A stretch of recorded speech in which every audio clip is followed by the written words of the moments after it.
Late last year, a report suggested that Huawei was working on a successor to the Pura X. Now, fresh details about the upcoming Pura X2 have surfaced.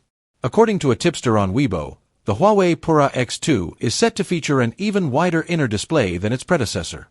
While the original Pura X adopted a flip-style foldable design, it did not follow the conventional form factor of a typical clamshell foldable. The Pura X2 is expected to retain a design similar to the original model, but with noticeably larger displays both inside and out. It is tipped to feature a 7.5-inch inner foldable screen. On the outside, the original Pura X placed the cover display and camera module on the same side. The Pura X2 is said to rethink this layout by introducing a larger cover screen on one half, while shifting the camera setup to the other side of the device.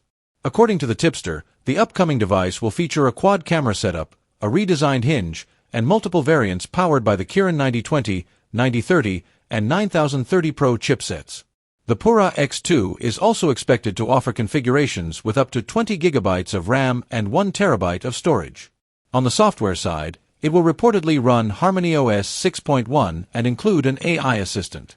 The phone is said to launch in blue, black, green, orange, purple, and white color options. The tipster initially claimed that the Pura X2 would feature a 200 MP primary rear camera, but later edited the post to remove that detail. Huawei unveiled the Pura X in March last year, so the Pura X2 is likely to make its debut in China around the same time this year.